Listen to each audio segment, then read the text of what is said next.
Hello everyone. Welcome to our weekly session on film appreciation with Raghavendra sir. Today we're going to be talking about the taxonomy of Indian cinema. Before we all get caught up with what it means, I'll over to you, sir.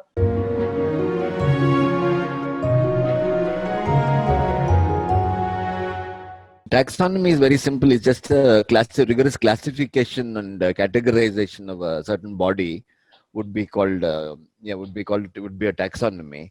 I mean, it's a complicated word. It doesn't mean very much except that it's just a basic distinction. I mean, it's used normally in biology, but yeah, you can use it for other things also. I'm trying to say how you categorize Indian cinema in terms of the audiences it addresses, the kind of themes it comes up with. I mean, it's more in the case of what are the categories like Bollywood and regional language cinema, art cinema, that kind of thing. Okay. Yeah. Okay. Now, the important thing is that before you classify an entire body, we have to need a basis. How does one classify a body in such a way, parts of a body in such a way that tells you the reasons for the differences? What are these differences? Like, for example, you can't, for example, supposing you come across a new species, right? New species of animals, you can't call it new animal, right? It doesn't mean anything. It doesn't help you in any way. You have to say vertebrate, invertebrate, mammal, bird, fish, this sort of thing, right? You've got to come up with that kind of classification. So the point is the existing body of examples. Where would you place this particular example is the issue. So that is what taxonomy is all about. Okay, you can't simply say, for example, the three categories. You can't call it A, B, and C. Okay, you have to have some kind of a thing of the relationship between those various categories, how they are, what they're addressing and what they're not addressing. Okay, um, now the important thing in cinema is all categories of cinema have to have target audiences or constituencies that they address. That is, you have to identify the segment which it's addressing, who is it addressing, and secondly, what are the characteristics of the segment, right? How this constituency, how the films address this constituency. Let's go to this. Okay, here in this particular thing, it's important. Uh, Addressing a constituency means what exactly? Now you've got for instance, let us say the Tamil language film or the regional language film. Let's take one language, Kannada, okay, which I'm familiar with. Okay, how would a Kannada film address a public? What does address its public? Obviously, it'll have to address public in a very specific way, and it must know who this audience is, right? So my own thing is, it's like this, okay? Supposing all of them are telling stories. Supposing you are going to tell a story to a child, right? You're going to tell a story to a child. How are you going to make that story interesting to the child? It'll have to somehow involve some aspect of its experience, right? Similarly, supposing you are addressing shall we say, a stadium of football stadium full of techies, okay? What kind of story would you tell them? You would tell them some kind of story which would be taken from their experience, not exactly a generality taken from their experience, which would use vocabulary which they would relate to, that sort of thing, right? So the question is, the constituency a film addresses must somehow tell a story in such a way the concerns of the constituency must be addressed. So the regional language film will have to address the concerns of whatever it identifies as its audience, right? That is the basic thing. Okay. Now most of Indian cinema is made in three presidency cities. One is Calcutta, one is Chennai, and one is Mumbai, right? The point is, very often the directors have same director makes movies in different languages, which means, and you can be sure that if a Malayalam movie is made in Kannada or made in Hindi, there will be differences. They will not be the same film. Okay, there will be differences. What are the reasons? Because this audience responds to this, that audience responds to that, the third audience responds to something else. So the question is, you make small alterations based on what you know about the audience. I don't think this information is available anywhere. What the Kannada movie audience is, what the Tamil movie audience is. But the point is, directors who make these movies would know what kind of thing would go in a Tamil film, what would go in a Kannada film, what would go in a Hindi film, right? As you said, we were discussing if Drishyam is made with Ajay Devgan. Yeah. Mohanlal plays a cable TV operator because common men are the subject of Malayalam cinema fairly very easily. But can you imagine Ajay Devgan playing a cable TV operator? He struts around, right? He's always heroic. He's standing like a police officer or that kind of thing is more the kind of strong man who's likely to get into fisticuffs. Mohanlal is not like that. So the question is, Ajay Devgan, the emphasis will have to be different. You'll have to give a different emphasis. The emotional thing will have to be different. Okay, these are the various things. So when Important. I have a question. So like when suppose a Malayalam audience watches a film that is originally in, like say they watch, if they watch a Hindi film, so their notions about it are different. So how, like when they differentiate that this audience responds to this, that audience responds to that. Wait a minute, it's How? an interesting Yeah. question. See, the point is, let's talk about it as identity, right? Okay, what is the Kannada language film audience identity, the Hindi film audience identity? It doesn't mean that when a Kannada person goes to a Hindi movie, he's going to expect that from a Hindi movie. Actually, all of us have overlapping identities. On one side, we've got our language identity, the other side, we've got religious identity, thirdly, national identity. So the question is, when we go to a particular film, okay, we go to Hollywood, we go with expectations, and these are based on our identities. For example, Hollywood movie, it will be that your English speaking identity in Bangalore, or you're being an educated person, that sort of thing, right? What happens is these audiences, see, I mean, like you may, as a Hindi speaker, may go to a Tamil movie film with subtitles or something at some point, but the majority of the audience in some point will always be identifiable as part of a constituency, right? So what I'm coming to is that what happens is the audience itself makes demands. In other words, the audience is co-author of the film. It is no longer the filmmaker. The filmmaker is not author, as you would say, right? There's the element of co-authorship in the film, and how does the audience co-author the film in what way does it co-author the film? My own sense is that it's a kind of successes are imitated, okay, failures are inhibited. This would be the method. So what happens is there's a natural selection of successful motives. If one movie has a successful motive of some sort, the next movie that will repeat that. So what happens is that there is a clustering of motives which are relevant or pertinent to that particular constituency around a particular time. These things themselves undergo a change, okay. So But so why do you think that happens? Like for example, if I'm seeing a Hindi film, if I'm seeing yeah, a say a love story in a Hindi film, and there is a certain moment that I'm like, okay, what is this? This is illogical. And if I see the same thing in some other languages film, somehow it makes sense. Like somehow I don't question that. Like for a film like 96 or a film like a lot of Tamil films that uh, Alai Pathe or a lot of this, which was later remade in Hindi as well, so okay. with substantial changes. So why is it that the brain reacts differently? It's just this, okay. Like for example, again we'll come back to the same thing. Ajay Devgan playing a cable TV operator. I Yeah. mean, why can't we can't I can't accept Ajay Devgan as a cable TV operator or Salman Khan playing that kind of role. It's perfectly okay for Mohanlal to play it. Okay, it's not okay for these guys to play it. There would be, there would be cultural things. What kind of roles the person could play? This is only one of them. But what is logical in a see? What is logical? It's not absolute logic. It's the conventions of that particular cinema, right? Okay. Very, very simple. The kind of love that the husbands and wives show each other in American movie will not be shown by anybody else in any kind of cinema, right? Sure. Okay. I mean, it's implausible. The kind of love which Americans show each other in American films, that kind of complete devotion to each other, that you won't find in any other kind of cinema. You will see it as illogical. It's not really logic, but it is that every cinema has a certain set of conventions, and these conventions dictate what is acceptable or not. The conventions of the Kannada film or the conventions of the Hindi film are not the same as not the same as each other, right? So the question is, what we are basically looking at are the conventions of a particular cinema, not the logic. Okay, this is acceptable in a Hindi film. It is not acceptable in a Kannada film. Okay, there are various things. We'll expand upon this later. Okay, Yes. can you go to the next? Yeah. The next slide, please. Any questions up to here? That's understandable, sir. Sorry, one Okay, no question. problem. Please Uh, tell me. like, I mean, there are still some sort of a universal emotions. You are totally true in saying like there is taxonomy and like this set of audience reacts to the rom-coms are working every single day. I mean, I don't know why they're working every single day, but but there are still movies like either Arjun Reddy or Bahubali or whatever, or even 96 for that matter. They have sort of an universal feel or something that's connecting people over a large sector. Yeah, it's possible. Yeah, in fact, the Hindi movie caters to that actually. The Hindi movie, okay, Hindi movie by and large, I'll come to that later. It responds to a pan-Indian audience. The local language thing does it in a local level. I'll come to that later, okay? But obviously there'll be overlaps, and there will be there. It's not you. I wouldn't use the word universal, okay? I would use because everything is culturally determined.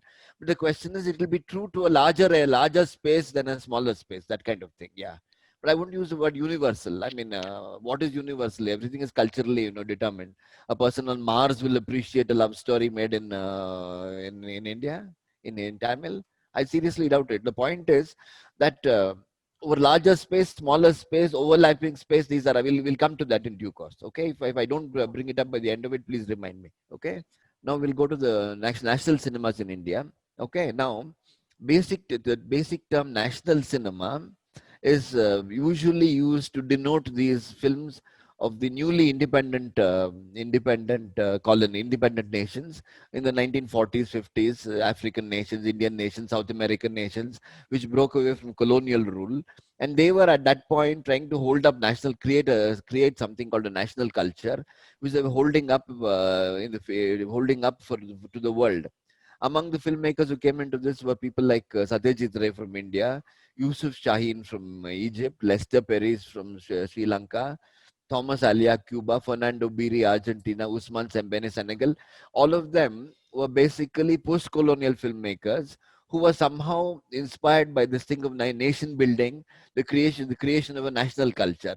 Satyajit Ray was India's national filmmaker in the 50s. And he has not been replaced in any way. That it's basically internationalist. These people were showing movies, but they were making it for national culture. But it was basically for a national culture to be held up to the rest of the world. Okay, Nehru, for example, in this Ray came out in the Nehruvian period, and Nehru was also internationalist. His impetuses were directed outside. This Panchasheel like thing and all that, and with the third world is building up a non-aligned movement and all that. It was internationalist, and at that particular point, Ray was in some way trying to define a national culture which could be held up to the world, which is why his Bharater Panchali and all that are very important, and there's nothing to replace Ray's internationalist cinema subsequently in art cinema. Okay, now So, apart from this, yeah, I have a please. question. So, like, Satyajit Ray is like he's the internationalist kind of a filmmaker, but we keep hearing these things that the more local you go, the more global you go. But some people have this opinion that Ritwik Ghatak was much more Indian in his form of storytelling than Satyajit Ray. Yeah, no, we could make a difference here. Okay. Yeah. Now, when you say Ray was Indian or Western, you say his storytelling idiom was Western. Yeah, exactly. Yeah, but the point is his what do you say, the authentic the India he held up was very authentic, no less authentic than anything else. You could say his grammar and his syntax was Western. It was used mimesis. Ghatak is probably more Indian in some sense. But where would you put Ghatak in a national cinema? I mean, that's like if one has to go by this thing that the more local you go, the more global it becomes. Then of course, I mean, he's the one who is showing these emotions of post independent refugees, and with Meghe Dagatara and all of these. I'll say this. Yeah. Ghatak is not a national filmmaker in the sense that Ray is. He was in fact some kind of dissident in that thing. His entire thing was what is the word I would use? He had no faith in the independent nation, to put it bluntly, right? True. Ray had faith in the independent nation, which Ghatak did not have. Okay. Avant-garde. What is avant-garde? I don't know. There's no avant-garde cinema in India as far as I can make out. People may call themselves avant-garde. I won't go into this. But as far as I make out, there's no avant-garde cinema in India at all. Okay. I will, I mean, we can ask this question later. But the point is that avant-garde is experimental, a very extreme experimental, something like Anshi and Andalov. And you need an audience of that. You need a highly educated audience for that. And avant-garde cinema has not been there. It's been art cinema. Avant-garde cinema caters to a very small thing on very low budgets, and that kind of cinema has not been there in India as far as I know. Okay. Okay. All right. Thank you. The question is, okay, the other national cinema, Ray was one national cinema, only Ray. The other national cinema is your commercial Hindi cinema. Now, if you look at commercial Hindi cinema, which is Bollywood, by and large around commercial Hindi cinema, what was became known as Bollywood later on. It was allegorizing in some way. There are a number of things. I'll tell you, if you just look at the movies, I mean, look at something like, I mean, the very first time I came to understand this was, I saw this movie called Anmol Gadi. Have you seen it? No. Anmol Gadi, 1948, I think, Mehboob Khan. It's about this boy and girl are in love, little girl, boy, girl. The boy comes from rich family, girl from poor family. But the gradual thing is that his mother is grinding wheat. You can actually see it as a sort of a warning against partition in some sense, that movie. I don't want to go into that, it'll take too much time. But there's a lot of this, like, for example, the weak woman, the strong woman, the weak man in Devdas and all this can be, there was a movement at that particular point, this women's, what do you say, um, emancipation of women movements, all these things of the strong woman and the weak man and all this has counterparts. If you look at Ashish Nandi and all that, has counterparts in the way the social movements were going along, right? So the point is that Hindi cinema, and this was in India, it was not some local thing. So Hindi cinema, even before 1947, was addressing national concerns in some way. There was not yet a nation. For example, after 43, 44, sacrificing women ended fairly early also, in the sense that sacrificing women, Mother India is, she's a sacrificing woman, but the sacrificing woman in Kannada cinema also, it's not without being a national cinema, but this it represents a community of some sort. So the important point is that Hindi cinema, the concerns of Hindi, so for example, you look at Hindi cinema, you will find concerns in Hindi cinema. For example, how is a nation represented in Hindi cinema? How is a nation represented is through the instruments of the state. You have, for instance, the courtroom. Believe it or not, I gradually came to realize that there were no courtroom scenes in Hindi cinema before 1947. They don't exist in cinema before 1947. If you look at the courtroom scenes, not only in Hindi movies, and also in the police, for example, the judges are made fun of. Before 1947, the judge becomes a sacred person. A sacred, a person of great moral significance. The courtroom becomes a place where everybody admits his guilt. You can't tell a lie in a courtroom. Okay. So the question is so the point is the courtroom scene came only after 47. Judges are made fun of before. If you look at Parashakti, the Tamil movie, Parashakti, you have a courtroom scene when this Shivaji Ganesan gets into the witness box and he indicts the whole of society which is present in the courtroom lowers its gaze, ashamed of what it has done. So the question is, the courtroom is the scene where this entire business of the guilt has to be acknowledged. Nobody can tell a lie in a courtroom. This is the early thing. Later on, courtroom can disappear. That's a different matter. But the point is, this kind of sacred thing, a colonial thing, cannot have. Okay. National identity. That's also there. Yeah, it's also my book is there, Seduced by the Familiar. All this. I think Sumita Chakravarti deals mainly less with popular cinema. I'm only dealing with popular cinema. Have a look. But the point is that this thing is there. That this national identity is very important in Hindi cinema. Dilip Kumar came out of that thing early 47, 48. So these are the important things. Okay. Yes. Now the point is, I don't know, very first thing I made, I think very first session I made this thing. There's this man called Benedict Anderson who came up with nationalism, the origins of nationalism. And his basic thing was the nation has to be imagined as a community before it can exist.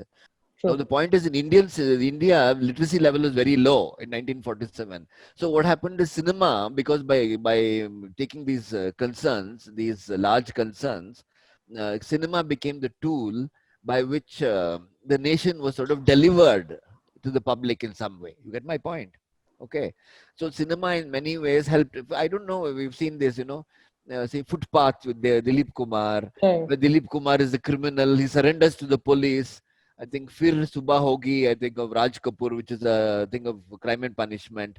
There again, he surrenders in court for having killed somebody. This basic thing of admission of guilt to the police again in 1950s, okay, are a very sacred, sacred thing.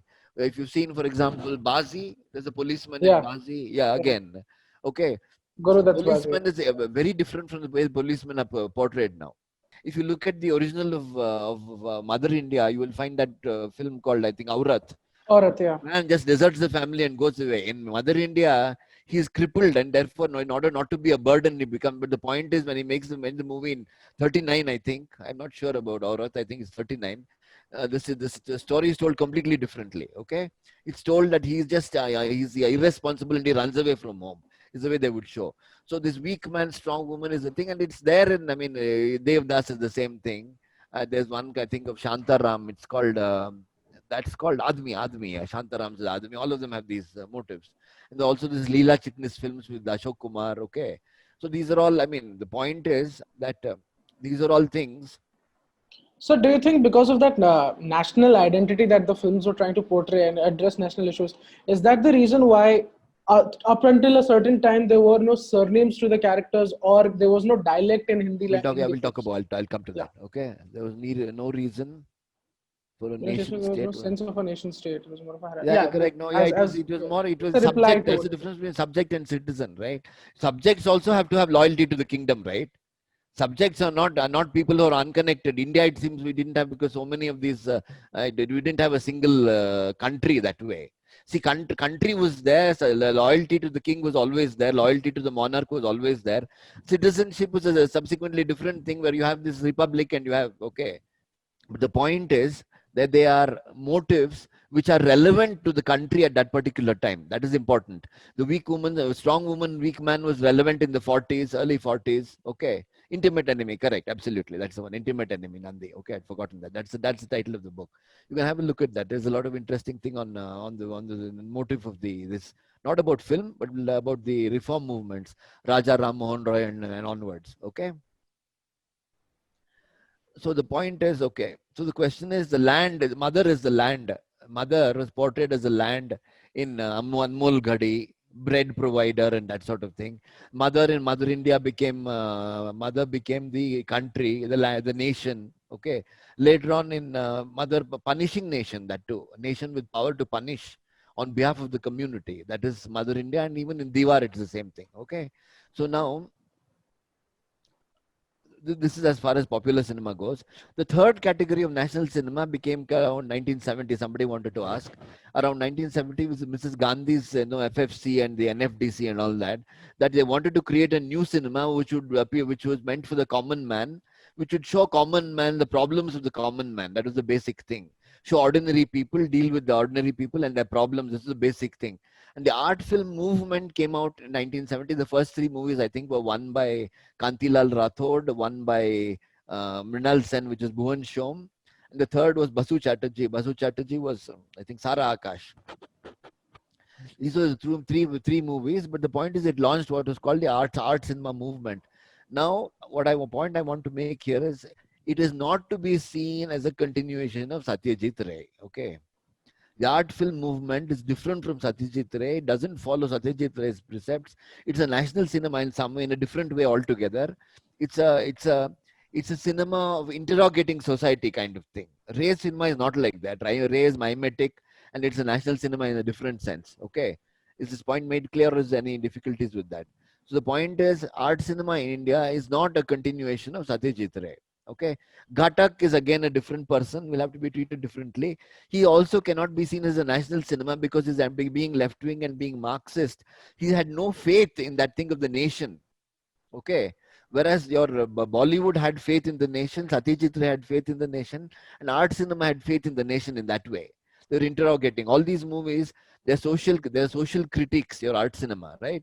They're social critiques, but the point is they fundamentally have faith in the nation. Your Ghatak cannot be called a social critique. It's not so much. It's a kind of lament. It's a lament. Yeah, it's more like a lament.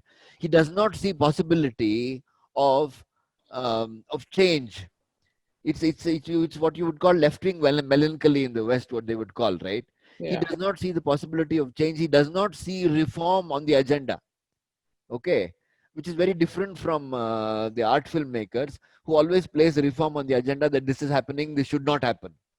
Ghatak, that thing of this should not happen is not there in the Ghatak. Am I right or no? Am I? Yeah, absolutely. Yeah. And his was mostly like, this is happening and what can you do? Yeah, this is happening. It's a lament. Okay, it's not a social critique.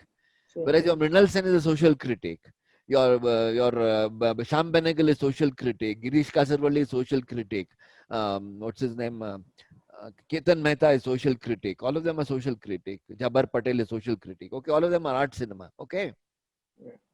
So again, you should make the thing that they did not, which is one of the reasons that Ray took out a completely different kind of idiom in cinema. I don't know, he has not been imitated till date. Ray, in spite of the fact that Ray's cinema is eminently worthy of imitation, nobody seems to have done it so far. Okay. No one wants to Successfully. mess with that thing. Yeah. No, it's not so difficult. I think it follows a lot of Hollywood kind of grammar. It does old follows. Hollywood. Old Hollywood, classical Hollywood. I'll talk about it another day. But the point is, he's not so difficult. In fact, he's much more easy to mimic than somebody like Ghatak. Okay, there is a method to Satyajit Ray. He can be, but nobody seems to have done it so far. For what reason, I don't know. Probably they don't observe his movies or whatever. Anyway, okay. But the point is that art cinema began in 1970. It continued. It was a national cinema because it's basically the social critics. Is basically that, and it continued with this as a. And what happened was, the basic thing about art cinema is, since it dealt with ordinary people, the characters, it created this new thing of character actors and all that, like Nasiruddin Shah, Om Puri, that entire lot, right? So the point is, I think I made in the first session, there's a little bit of overlap between this session and the very first one I gave, which is that the art cinema is meant for an educated public. The educated public, look, we are not or just given, okay? We construct ourselves through various things. And I think educated people, by and large, construct themselves through what they read, right? Like the novel, like this, like stories, that sort of thing, right? We construct ourselves. The novel acknowledges emotions, whereas your illiterate people, okay, people who have come from the oral tradition will construct themselves in terms of the epics. Their emotions are all larger than life. I mean, you look at the poorest of the poor, the emotions they express are extremely large emotions. What I mean is, if an epic, if a novelistic emotion, like something shown by Amol Palekar in a movie, would be nervousness, okay, an epic thing would be terror, fear, Okay. Yeah. okay. If here it is affection, there it would be passion, okay. The national character of Bollywood cinema Yeah, correct. is also Yeah, it has no. In fact, Bollywood cinema has a very small vocabulary. Vocabulary of 5 words: pyar, prem, this thing, adalat, kanun, okay, mujrim, okay, khoon. I mean, a handful of 20 words would be enough at some point to understand any Hindi movie. Which is why, regardless of Tamil Nadu may not want Hindi, but everybody understands Hindi movies in Tamil Nadu. It's not a problem. So the result of which, the point is, Hindi cinema addressed people who are not Hindi speakers. Okay, it was not a literary Hindi, it was a very common Hindi, and everybody can Hindustani. understand a Hindi movie. Yeah, okay, everybody can understand a Hindi movie. So it was tailored like that, it was made like that. Okay, so the point is, Hindi cinema became a national cinema because it could talk to anybody. This is the basic, one of the basic fundamental characteristics of this. Okay, all right. Where was I? Okay, so this is a art cinema came out of that. So there are actually, you could say it as 3 different kinds of cinema, which is national cinema. One is the Satyajit Ray, should be taken separately. The internationalist thing in the Nehruvian era, doing at the cultural level what Nehru was trying to do at the international relations level, which is make India, okay, respected as an international a new nation with a long culture and all that. So you could say that whatever Nehru did in the field of international relations, Ray was doing in the field of cinema. There would also be, I think, other people like Ravi Shankar and some of the others who tried to go abroad. There were other things as well. Novels, I'm not so sure about who the novelists were, who the writers were. So Satyajit Ray clearly was a national filmmaker in that sense. Then you had Bollywood, which was already, suturing differences and all that by addressing a national public. Okay, then you've had this third thing called the art cinema, which came out of Mrs. Gandhi's interventions in 1970. Okay, any questions up to here? Any questions? So these 3, Ray of course is no longer there, but the other 2 continue. Yes, sir. So like my earlier question was that because Hindi cinema was kind of catering national issues, is that the reason why the characters didn't have a dialect up until a certain period of time? Like, Yeah, possibly. Yeah, yeah, they didn't have a dialect. An interesting thing, I'll come to this thing later. Yeah, there was that local element was deliberately. If you had a dialect, you're actually talking about a location in the nation, yeah, right? Yeah. yeah, So the question is, it's the same thing, Like you have a South Indian there are not so many portrayals of South Indians. Your Mahmood in Padosan would be one of the few ones, right? yeah. So the question is that would be there specifically. This Padosan is very different, a different kind of movie, because that movie is actually showing North Indians and South Indians. It's about Okay, that thing. correct, yeah. It's a very rare thing. It doesn't happen. You don't portray South Indians. You don't portray, that kind of thing. You don't do. It's a very rare phenomenon. I won't talk about it. The reasons for it, I won't talk about it now. Okay. Okay. Now we go to the next slide. Next slide, please.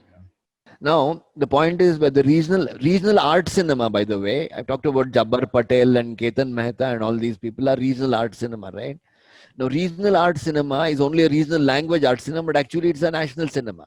Okay. What you call a local cinema in India would largely be regional language popular cinemas. Okay. Your Girish Kasarvalli, your Jabbar Patel, your Mrinal Sen, even if they make movies in their respective regional languages, are not regional, they're national cinemas because they're dealing. Yeah, but he's a national cinema. Adur is a national cinema. Okay. He's a national cinema, but the same thing is he makes movies in regional languages, but it will be because he's addressing the nation by and large. All the issues are national issues in some way, including Mukha Mukham, though in a different way. Okay, he's trying actually. I mean, they were actually trying to make Arvindan and Adur were trying to make a film which is, by talking about the local, they were addressing national issues in some way. Okay, and they were trying to make a movie cinema which is also mimetic in the race sense. For some time there the films which cannot be called national theme, then see, the point is your regional cinema, your regional language cinema, popular cinema, Tamil cinema, Kannada cinema, they are less national, they are local, they address local. Let's take, for example, I'll take you a very interesting thing. On one thing, you have you take a movie like Parashakti, a DMK film, right? On one side, there's a severe attack on Congress values and Congress culture. The other side, you've got this thing of nation and courtroom. So you're actually playing both. Actually, you take for example, let's take a movie Roja, which everybody has seen. If you take Roja, there is a scene where this husband has been kidnapped. You see the Tamil version, right? The husband has been kidnapped. This woman goes up to an Indian soldier who speaks only Hindi, holds him by the collar, shakes him up, and shouts at him in Tamil. Okay, what does that mean? My husband has nothing to do with you. Why is he being suffering on account of you? You're actually, through that gesture, you're saying that Tamil Nadu is different from India. You get my point? By shouting at a person who speaks only Hindi, when you shout at him in Tamil, you are saying you are different, I am different. Isn't that the point? You get my point? Yeah. Okay. But when you dub that thing into Hindi, what happens is the meaning completely changes. Okay. Sure. If he shouts at him in Hindi, the meaning is completely different, right? And in the same film, there's a scene where the flag of India is being burnt, and so the question is, it's playing on once, it's playing on two. The husband stands for the nation, the woman stands for the local. Okay. Yeah. So the question is, all these movies have got this double thing. On one side, they're doing the nation, the other side, they're doing the region, right? Their loyalty to the region is absolutely a thing, but the point is at the same time the national. So actually, I've written a book on Kannada cinema, which is the same thing. Possibly, yeah. Which I talked about the thing about Kannada cinema is again this, I call it bipolar identity, that is they're both on this side and that side, they go from this side to that side, national concerns sometimes, regional concerns that time, but it's actually shifting from there to here. Okay. And my own belief is, I think raised brand of nationalism. Yeah, it's possible, correct. But the point is that it was also internationalist in some sense. There were a lot of other countries which were producing the same kind of stuff, the same kind of a national cinema of some sort. They were producing a lot of third world countries. But it would explain Ray's trajectory. But I mean, what I find singular is that nobody has caught on to that. Why is it that nobody has really tried to imitate Ray or tried to? I don't think he's that difficult to understand and imitate. But the point is, nobody's done that at all so far. Apart from Ray, there's nobody. I think Adur did it for a little bit. He did some 4 or 5 movies. There was some, I wouldn't call it imitation. He was inspired in some way, and his movies were very different. But subsequently, they've become a little different. Okay. Now the point is, regional language films in Bengal. What is this, Bengali? I don't know. In Bengali, I think she's talking about what Jaydev No, said. no, I don't think that Ray has been, any filmmaker in India has been raised, shall we say, heir. I don't think Ray has produced an intellectual heir at all. Okay. Yeah, these guys were, yeah, in some way, they're not art cinema, Balchandar and Bharti Raja cannot be called art cinema. They were, they were the equivalents of somebody like Bimal Roy. Yeah. Okay. Bimal Roy, Shantaram. Okay, Shantaram, Bimal Roy, that's another category. But they were, on the fringes of, shall we say, mainstream. They were almost mainstream. They were doing it for the slightly more, what is called middle cinema before the art cinema came in. It was some kind of, it was always there. There's always been an educated thing. Sharad Chandra's novels being made into films, Tagore's works being made. Don't you agree with me that Shantaram, Bimal Roy, okay, Yeah, of course. actually have counterparts in Balu Mahendra and Balchandar. Putana Kanagal in India. Okay, yeah, so Asif is mainstream, I think. yeah, very mainstream. And Yeah, I won't go into this classification. Okay. Did have an, it's not an art, it's not an art, did not have an art film movement. Yeah, correct. It did not have an art film movement. It never, even now to this day, I don't know whether it has an art film movement, Tamil Nadu, but it seems to, it has some kind of new cinema. But it's not, I don't find too many Tamil movies fitting into this art film paradigm of Mrinal Sen, of Sham Benegal, of Govind Hilani, right? No film fits into that paradigm of social critique. Tannir maybe. Tannir may be one of the few art films in Tamil. Okay. Now we go to this. By and large, it's possible to make a Tamil movie into Hindi. It's possible to make a Telugu thing into Hindi. It's difficult to make earlier. I'm not talking about now. It's difficult to make a Kannada movie into Hindi. Now it's still difficult. What is the reason? Because these were presidency cities, right? Madras and Bombay. Kannada cinema was made for an audience which was in princely Mysore. So it's a more conservative public. I know something about Kannada cinema, not so much about Tamil cinema. So it's meant for a very localized, a more Hindu, a more conservative public, the Kannada cinema.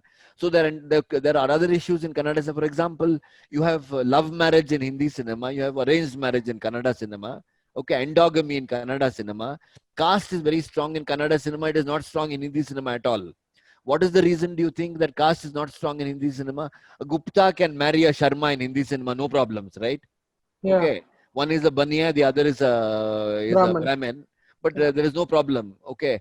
Thakur can marry there's no problem about that. Okay. There are in certain films it becomes an issue, but of course usually it's not. not. Okay. Yeah, it's not. It'll have to be in the point is Mostly it's anti-caste if it's ever made. Yeah, it doesn't. But the point is this: important thing is that caste. When you talk about Gupta and Sharma, it's Varna caste, right? The point is Jati is very strong in India. Varna has not strong. Varna has no meaning. For example, a North Indian Brahmin, a South Indian Brahmin, there's almost nothing in common. A North Indian Brahmin and a South Indian, there is no, that kind of commonality is not there. But within the Jatis itself, there's very great affinities and great antagonisms between Jatis. And that's only in small territories. So what happens is caste becomes much more strongly marked in a regional language popular film than it is in a Hindi movie. You get my point? Yeah. Because Hindi movie cannot deal with Jati in that way. Because it's a pan-national thing, right? True. Since it's pan-Indian, it cannot deal with Jati, it'll have to deal with Varna. And Varna has no real significance that way. Caste as Varna, which is why Gupta Sharma doesn't make any difference in a Hindi movie. But the Article 15 was that is about different. That's a caste, different right? thing. That's social critique. Okay. Yeah, it was that's about social caste, critique. the Yeah. entire thing. Again, don't confuse. I don't want to go into that and get lost there. Okay. So the point is that this is the thing. Kannada cinema is like that. Kannada cinema is more very strongly caste is denoted very strongly. Okay. Now the point is another thing about local cinemas is see Hindi cinema. There are a number of concurrent male stars who are narrativizing different aspects of the national history, right? Contemporary work. For example, Devan. If you look at the 50s, Devanand was some kind of thing of the arrival of the of the trouble with modernity, the kind of shifting identities and all that would come in. This chap, what's his name, Dilip Kumar, was dealing with the existential crisis of being free. Freedom as an existential issue, right? the egalitarian principles were riding on the backs of Raj Kapoor and Guru Dutt, by and large. So there are different narratives taking place. But what happens in local cinemas is that local cinemas, these different narratives are not there. One actor usually rides all these things, one or two actors, by and large. Usually it's one actor, for example, N.T. Ramarao in Telugu.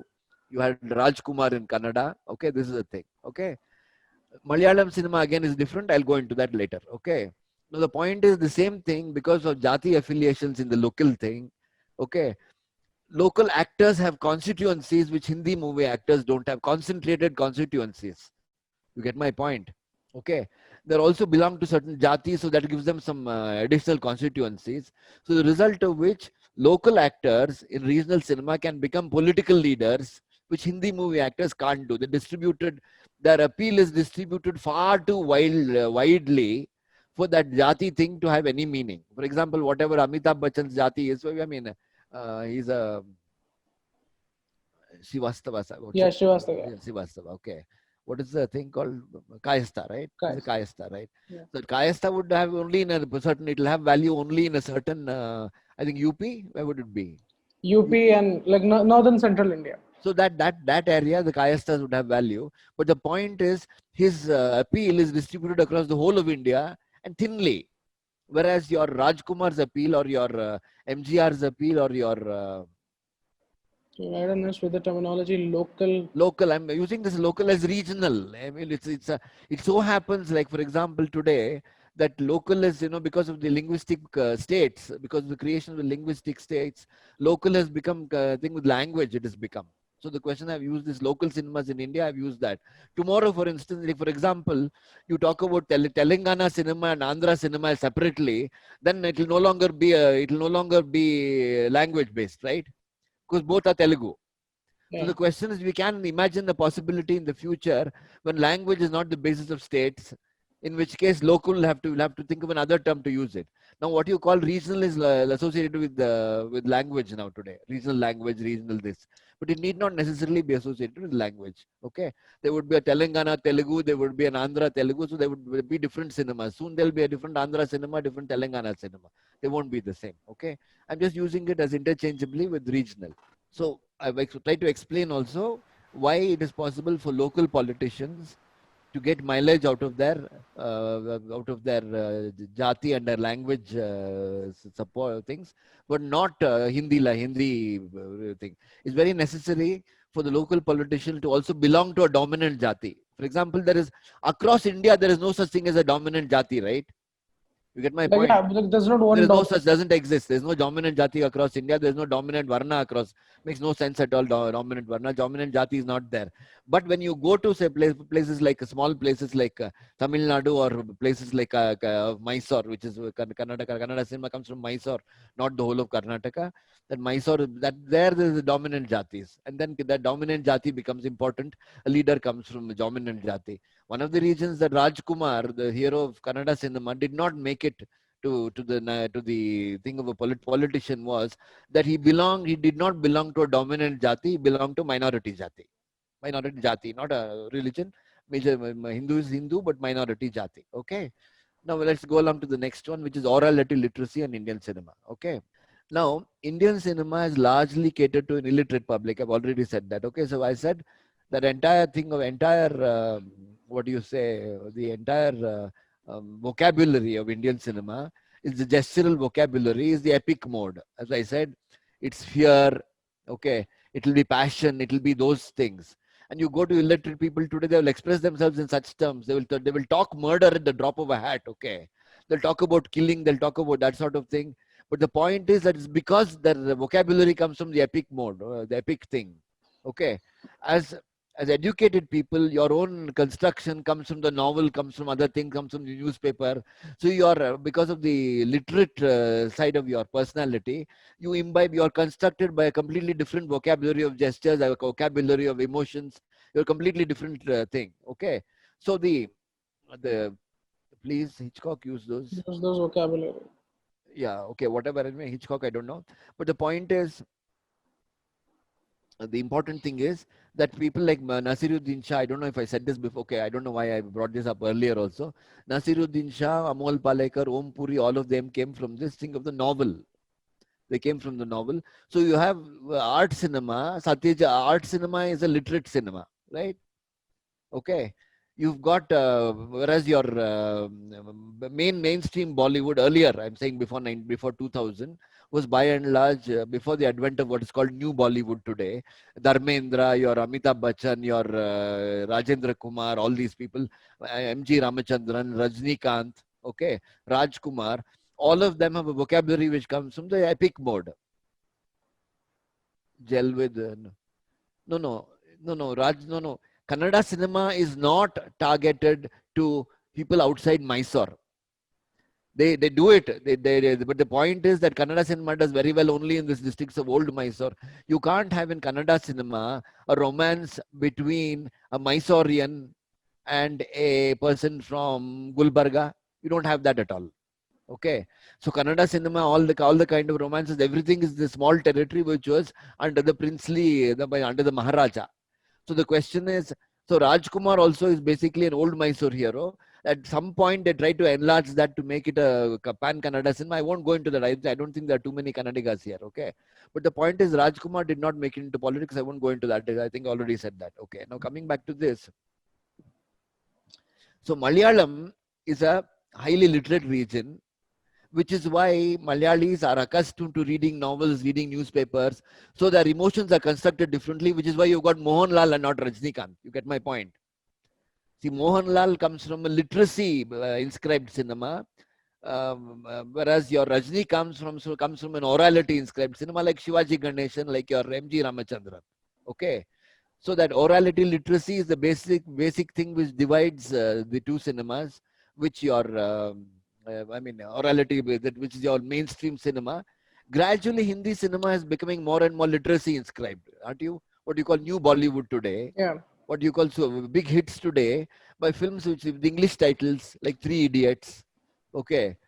What is happening is the earlier film theaters, the earlier exhibition thing was there was no classification of audiences, undifferentiated audience. I don't know if anybody been to Jaipur where there's this huge theater, enormous theater in Jaipur which incorporates all kinds of classes, and it's enormous. So the point is that division into classes was necessary in the earlier theaters because it accommodated people of different classes. You had the lower 60 paisa class or something when I was in college. Then you had the 1 rupee 60 paisa class. Then you had the 2 rupee 60 paisa class or something in theaters. And then you had the balcony. They were all different and different classes of society. Once you had this multiplex boom, okay, then there's only one class. But the point is, it is not that it's become egalitarian, but it means that the kind of people coming to these things are all multiplex things, are all of a certain one particular homogeneous class.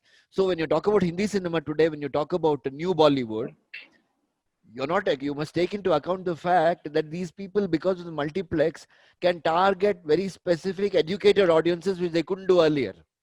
Single screen theaters, you couldn't target only educated people. Everybody would come to the movies, right? So the question, you had to make movies in a certain way to reach all people. But now, new Bollywood reaches specific audiences, which is why you have a movie like Lunchbox. You have a movie like Pink. You have a movie like what is that? Lipstick Under My Burqa. You got all these movies because these movies are meant for educated people. They're not meant for the original epic Dharmendra kind of group. The only Indian actor, Kamal Hassan, is actually, I mean, he would belong in the literate thing, actually. He's almost middle cinema. His kind of cinema is almost middle cinema, Kamal Hassan. Kamal Hassan actually tries to, make American kind of acting. He's not, his kind of acting is a middle cinema, Mani Ratnam kind of thing. He goes perfectly well in Mani Ratnam. Mani Ratnam is also more middle cinema. He's not MGR cinema. He's not that kind of cinema, right? He's more middle cinema. Okay. Can it be called a niche audience? Yeah, not exactly niche, because it's large enough now. It's no longer small. It's a large audience. Okay. It's not a niche audience anymore because the multiplexes are hundreds of them are there. It's a large urban audience with a large spending power, which means you can charge much more in a What matters to people is how much money you can earn out of a movie, not how many people have seen it, right? So in a single screen theater, you go to single screen theater in Uttar Pradesh. If you go to Jhansi, you go to Meerut, you see the kind of movies being shown there in Jhansi and Meerut will be Daku films with Sunny Deol. You won't even see it on IMDb. That kind of movies are being shown there, surprisingly. Whereas your urban kind of movies are a different breed altogether. They're shown in cities. So there's a kind of breakup there. But what is happening is the Three Idiots, the kind of Anglophone audience and all that which is coming out of Three Idiots, that kind of cinema, is seeing themselves as a national public. Yeah. Now you take a movie like Peoply Live. Okay, Yeah. if you take it's obviously meant for English-speaking audiences. It's meant for an educated audience. How is the farmer represented in People 11? How is the farmer represented in Upkar? Yeah. Okay, Upkar, you have what's his Kumar. name? Manoj Kumar playing. In Mother India, you've got Nargis playing. You're playing the farmer. Here you've got the farmer played by Raghuveer Yadav and somebody else, right? You've got bit players and side actors playing farmers. So the question is that the audience no longer sees the farmer as himself or herself. The farmer has been consigned to the margin. But the point is, you're still talking about yourself as a national audience. But the point is, you're as a national audience, you're not including the farmer as part of the national audience. Okay. So the question is, it's very important to understand that what we call national cinema in thing, because of this orality thing, is itself split up into various categories, who all call themselves national. For example, you look at this chap, what's his name, Salman Khan. Salman Khan is actually shows himself as illiterate, shows himself as belonging to a inarticulate group.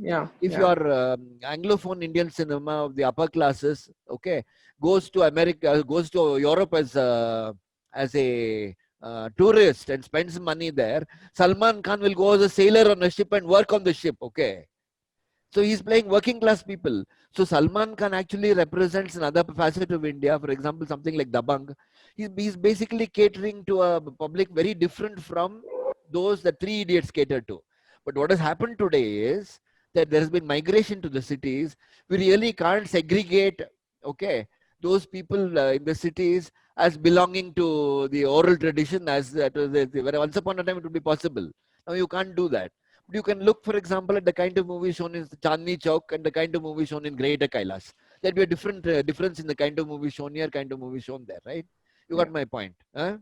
Parthajit says that can we call the recent new Bollywood cinema as the emergence of new Indian cinema because for foreign audiences, Bollywood carries the image of dance and song movies. I mean, I'm talking about the last decade of Hindi cinema, which is quite different from the past as far as thematically speaking. It is largely because the audience has changed.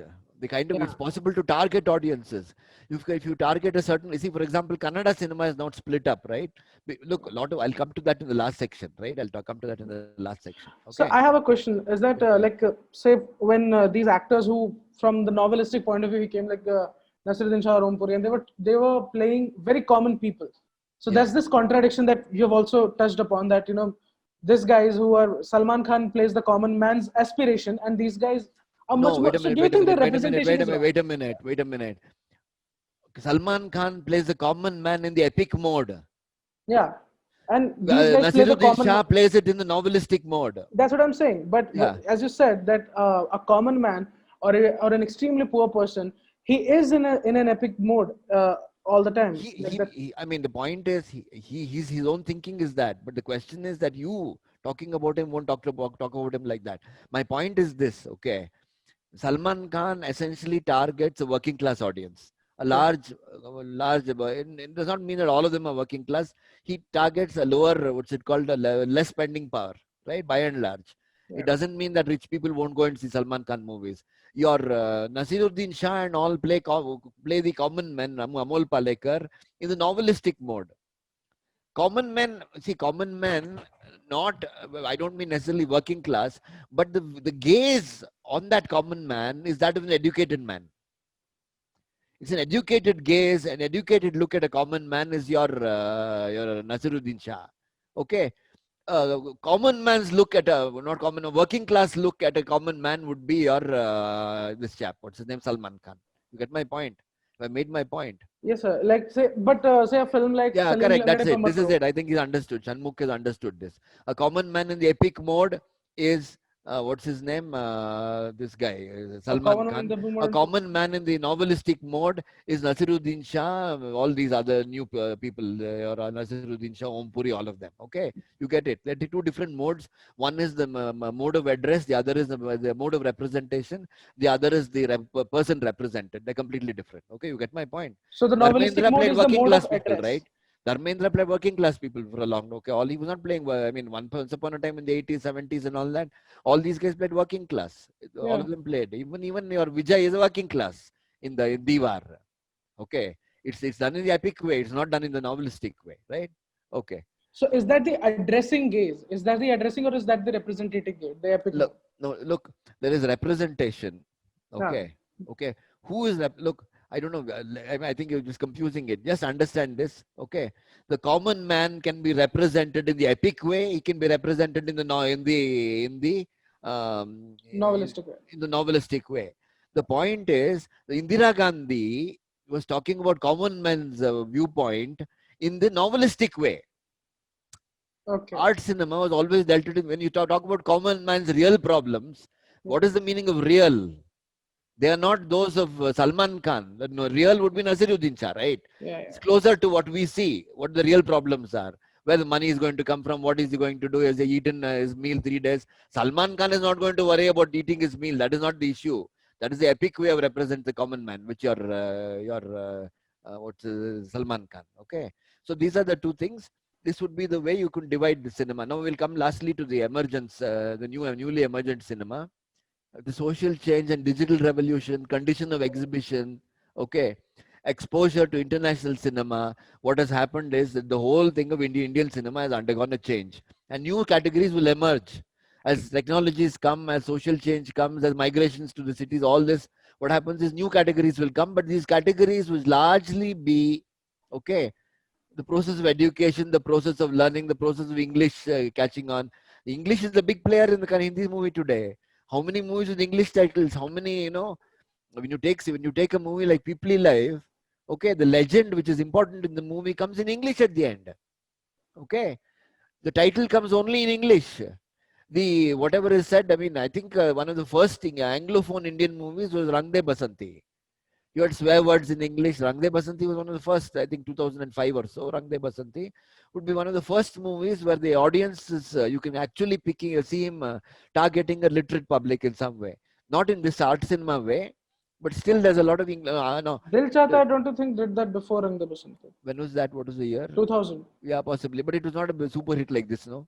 It was a flop when it came out. It only subsequently became, I mean, because of the growth of this kind of audience, it became successful later. Became a cult film later. When it came out, it wasn't a great success. Okay, it is probably ahead of its time in some way. I mean, I would see it that way, which doesn't mean necessarily praise. It means it seemed to target an audience which was not there, which subsequently grew in some way, and it got a, what do you say? It has a cult following today. Okay. Now, so what happens is there's a new cinema coming out, urban centric. For example, something like being remade so easily, Malayalam to Hindi to so many languages. What does this mean? It means all these cities where the films will be shown have by and large a kind of homogeneous audiences. Any kind of thing would go. They'll take the same kind of stories. The same thing with Telugu. For example, what is that? What Reddy became Arjun Reddy. Arjun Reddy became what is this chap's Shahid Kapoor film? What is it called? Kabir Singh. Kabir Singh. Now, obviously, there is something happening. There is an urban audience coming. There's a homogeneity appearing across India in certain key. See, the important thing today is that you can target very specific audience in cities only and earn your money, right? Now, there are all kinds of things happening. For example, if Malaysian Tamils start watching Tamil cinema in large number and the ticket cost becomes so high there that it's profitable for a Tamil movie to target only Malaysian Tamils, you'll have Malaysian motifs coming up in the Tamil cinema there. Okay. It may not even play the Indian card anymore. You get my point? Yeah. Okay. It depends on who the audience is. By and large, you see, Kannada cinema doesn't have that kind of diaspora. The Kannada cinema is local; it remains local in that way. But Tamil cinema has got huge number of Malaysian Tamils, right? So the question is, with Malaysian Tamils there, they could, if they start consuming a large enough numbers, it becomes, and the Malaysian audiences become large enough for it to be profitable from that thing. Okay, then the movie will start targeting only that. So so the question is that over a period of time, okay, movies keep changing, their methods of address keep changing, who they're going to address keep changing, result of which new motives keep coming. And the point is, but unless you put all of them in an existing framework of some sort, giving it your new name like Hatke Cinema or New Bollywood is really of no use at all. You get my point? Yes. You must be able to say how does it come about, where does it come from. That is the important thing. Okay, so now, like for example, there are many movies now which come entirely from European cinema. Stuff like, I mean, so much from European cinema. Again, something like, I would say, Super Deluxe. I mean, I can't imagine Super Deluxe without somebody like Tarantino or somebody like Inarritu and somebody like Almodovar, right? It has evidences of all of them. But at the same time, it's Indian in a certain way. Its sentiments are Indian. It doesn't really change. So actually, at the bottom, apart from Satyajit Ray, okay, Indian cinema has remained Indian, and if there is a fundamental, whatever your changes, like for example, you take something like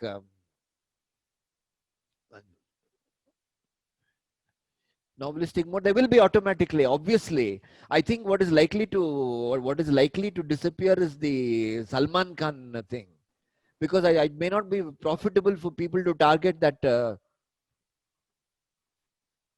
Target the, shall we say, the working class audience in the villages who don't understand English, who don't live in the cities. It may not be possible at all. So it's likely that the Salman Khan side of Hindi cinema may disappear. But it's anything at all, because the educated public being able to pay for movies, see, let us also face certain things. When you talk about the national cinema, it doesn't mean it targets everybody in the nation. Okay, it targets a certain kind of citizen in India, okay, who calls himself national, but that nation constituted by cinema is becoming asymmetric. Right now, I don't think there is any other, like for example, I don't think there is any other film actor to replace Salman Khan, right? Salman Khan enjoys a monopoly, but if Salman Khan will start losing ground at some point, if he starts losing ground at some point, that means that whole category would probably disappear. The epic mode could disappear from Indian cinema, which does not mean an improvement. Okay, the epic mode from Indian cinema could completely disappear, which means that the poor and the working class will be targeted through TV, through other things, not necessarily through this anymore. Okay, they'll find other kinds of entertainment. How they would, I don't know. But the point is that this urban cinema, this urban educated cinema, which is represented by Nawazuddin Siddiqui, Irfan Khan, Nasiruddin Shah, and all this, okay, will simply not address that category at all. Okay, they will talk only to this category. It will become an India which is confined to the cities. It will be confined to the educated crowd. It will not bother to look at the farmers, and farmers will be represented as objects of comedy. You get my point? People Live represented farmers as comic. Okay, before this, I'll say one more thing. See, let us look at, when I said that Hindi cinema remains the same, the very first Hindi movie that I saw was this movie called Saudagar. I don't know if you've heard of that movie. Yeah, Saudagar. Yeah. Saudagar. I mean, the time scheme of that movie, when does it start? Just look at the time scheme of that movie. It is about two people, boys are playing. The movie ends with them as old men, which means it must go on at least for 80 years, the time thing of the film. Almost. We don't know. For example, there's a song sung by two people before they have met even for the first time. Okay. That all kinds of time things in the film which I don't understand at all. How does it work? And I was trying to figure that out. Now you look at something like Anurag Kashyap, right? Yeah. You look at Anurag Kashyap. In Anurag Kashyap's Gangs of Wasipur, grandfather and grandson meet the same person in the same hotel room 50 years apart. One of them is killed by that man. The other kills that man. Yeah. So the question is, 50 years in a Banaras hotel room remains the same, and the man they meet is the same, except for some graying hair at the temples. What is the time scheme of Gangs of Wasipur? 70 years, Which like the means, entire my thing. point I'm making is, for all the realism of Gangs of Wasipur, there is still a certain kind of Of thought course. which is going, which is very much like your Subhash guy. Yeah, of course. Okay. So the question is that finally Satyajit Ray won't do such things. You'll never find such a thing in Satyajit Ray's movies. Okay. Satyajit Ray remains the only filmmaker outside to consistently avoid this kind of stuff. Everybody else seems to follow. I think Adur and Arvind and some of them. Adur certainly avoided it at some point. Adur was very careful at some point. But this is the thing. So what happens is, what I want to make is that underneath Indian cinema can still be seen as a unity, but it's broken up into various categories, and but all these categories can be related to one another in terms of social change, technology, and all this. And just calling it a new category and celebrating it as a new arrival is not really worthwhile. Is my point. Okay. I'll stop here. Any questions up to now? Any other Ganesh has a questions? question. Do you think there are close parallels between Mammootty, Rajnikant, Kamal, and Mohanlal? Since we discussed the epic tradition and novelistic mode. No. Let's think. Malayalam cinema is different from Tamil cinema. Okay. Your Malayalam cinema, thank you, Babu. Malayalam cinema is novelistic, right? So your Mammootty and your Mohanlal are similar. Mammootty and Mohanlal play ordinary people. Your Rajnikant cannot play an ordinary people to person to save his life. He can't play that at all. He's always playing epic. The same thing with Shivaji Ganeshan. The same thing with MGR. The same thing with N.T. Ramarao. The same thing with Rajkumar. They never played ordinary people. They played poor people. But the poor were represented in epic form, right? They were epic characters still. Okay. So the question is that these are all people who have come from different cinemas inside India. They've come from different from different cinemas. So finally, you can divide up Indian cinema among the most important division within Indian cinema, in my opinion, is novelistic and epic, right? Literacy is inscribed, orality inscribed. This would be the fundamental difference. And this is what, this is the question. It is different because of the level of literacy in Malayalam. Your level of literacy is you can understand novelistic characters. You are products of your.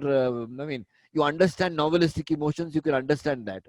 That's what I mean. Whereas a person who's only heard stories told by his grandmother, okay, who is not literate, will start seeing emotions in terms of Rama, Duryodhana, that sort of thing. You get my point? Okay. A person, the product of the novelistic tradition, will be differently constructed. Okay. All right. That's it. Any other questions? Be happy to take any questions. Bengali, I'm not so sure. I'm not so sure about Bengali. Malayalam is certainly different. I'm not so sure about Bengali cinema. I don't know much about it, but I'm Bengali not so cinema is pretty much like, it's very close, and of course not in terms of the drama, but very close to their syntax to Hindi films, because most of the Hindi films I are think by it would be Bengali. like mainstream Hindi cinema. I don't think Bengali would be different. It's not like Malayalam cinema. No. Malayalam would be very different. Okay. Yeah. Bengali would be like that. Both of them have left-wing governments and that sort of thing, but that doesn't mean they're alike in many ways. Yeah. Okay. Is the oral storytelling futuristic in what does that mean? The oral tradition is unlikely to change in many ways. Our oral tradition means, it's far more stable, it remains, but the question is, it depletes over a period of time. There'll be I don't think that in the future, after Salman Khan, I don't think he'll be replaced by anybody at all. I suspect, because already there's one star who does this oral thing in Hindi cinema, right? It's still there in the local language in Telugu, but it's gradually disappearing. I think the oral storytelling thing in cinema, evidence in cinema is fast disappearing. It may not last very long, maybe another 10 years or so. One question, sir. Yeah, let's say a film like Shiva, I wouldn't call it a common man in the epic mode, or it's very novelistic also at the same time. Like, it's like following proper grammar of the film, using silence and all these elements that are making a film what Shiva it is what language? I'm not familiar with the movie. Ram Gopal Verma's Shiva, are you talking about, Shamuk? Yeah, RGV Shiva. Ram Gopal Verma's Shiva was... Yeah, okay. See, what would you say? Ram Gopal Verma, let's take something like Satya. I've not seen Shiva. Satya. Right? Okay. Yeah. You take Satya. That is definitely a novelistic point. Yeah, Satya belongs to that. It's not in the epic mode at all. It's not. Your Manoj Bajpayee character cannot come in the epic mode at all. Right? The Exactly. point. Yeah, I don't think Satya could have been a hit with the kind of working class audiences in small screen in single screen theaters in the small towns. I seriously doubt Satya would work there. No, it was, but It did that actually. largely because of the music and the kind of. See, it was also very following very cleverly a middle ground kind of a grammar, Satya. Okay, Because all right. Bhikkhu Matre is he's a larger than life character. He's a epic, like no Yeah, gangster. possibly. Yeah, correct. Was He so does have. colorful back I then. think this chap was balancing in some way. Yeah. Yeah. I think Arvindan is correct. You're novelist, but Arvindan was a little, I mean, a freak in some ways. He didn't really Amariana there. Yeah, Amaryan is obviously, completely Amarian novelistic. novelistic, obviously, but this Arvindan obviously novelistic. But the point is, it's a weird kind of thing. He didn't really deal with characters as we understand them. If you use, for example, somebody like who's the person who acted in Gopi, right? Gopi is a novelistic acting, right? Gopi's acting is, I mean, you won't come across Gopi's acting in Tamil cinema or Kannada cinema. It's a different kind of acting altogether. Now, Gopi is the kind of actor Arvindan would use, right? Okay. So what is cinema acting then? Who is a cinema actor? Like there is a novelistic acting and there is this epic mode There into. is no such thing as cinema acting, okay? I already took a class on characters and acting, right? The Americans have one kind of thing, it's a certain kind of acting. The French have another kind of acting, they do a different kind of thing based on their social this thing. Your Indian, your mainstream cinema, your NTR and your Rajkumar did one kind of acting. There is no one thing called the best kind of cinema acting, it's just not there. Kamala Hassan does one kind of acting. So all of them are cinema acting because they appear in cinema, but they're producing their different kinds of truths or different kinds of representations. The question, there is no one cinema acting. There is no such thing as if Kamala Hassan tomorrow starts imitating Robert De Niro, he will be making a serious mistake. True. Okay, got my point? Yeah, but what about people in Rice films? What do you call them? Who? Rai, Satyajit Satyajit Ray. Ray. Yeah, Satyajit Ray is the. I mean, it's novelistic only. It would be. I mean, it would be art cinema. It would be. I think. I mean, yeah, it would be. It would be a sort of, shall we say, third world kind of acting. Yeah, it's not American film acting, but it's he got not professional actors, ordinary people, but still with acting experience to play ordinary roles. But the point is, he didn't create characters in that sense. In a thing, he was telling stories. Whereas your Nasiruddin Shah and your Om Puri tried actually to create, very strong Characters. characters in some way in Arun Satya. Ray was not really creating characters in that strong way, right? Somebody like, what is his name? Saumitra Chatterjee. They fill certain roles as perform, they're recognizable as social beings, but they're not strong characters in the way that actors like Nasiruddin Shah would do, right? Greatly. Thanks. Okay, all right. Yeah. There's another question. Can we say that Padmarajan had a mix of both in his films? Padma, The again, novelistic. see, Malayalam cinema, art cinema, and popular cinema, there's not so much difference, I've already said. It's Yeah. a very short. Padmarajan is Malayalam cinema, and Padmarajan, I've seen only one movie of Padmarajan, but it's obviously novelistic. That KPAC Lalita was there in that movie, and Ashokan, I think, was in that. I forget what is the name of the movie. That kind of acting is a very different kind of acting altogether. That's a very novelistic mode. Okay. Ray's acting is very, very close to your art film acting, actually. Okay. Art film acting without the very strong, dramatic, without that strong drama. He was more interested. He never went out to create these strong characters. Ray never went out, but they were always recognizable as social beings. Their position in society was much more important than what they were as individuals. Whereas your Nasiruddin Shah and all these guys, they tried to create individuals in some way. I don't know if I'm making sense. Yeah. But Ray can be clubbed for simplicity along with art cinema. It doesn't matter in terms of acting, not in other ways. In terms of storytelling, no, but in terms of acting, yes. Okay. And thank you so much for doing this, sir. Thank you guys for Yeah. joining me. Yeah, Shanmugh. Right. Yeah. Thank you. Bye.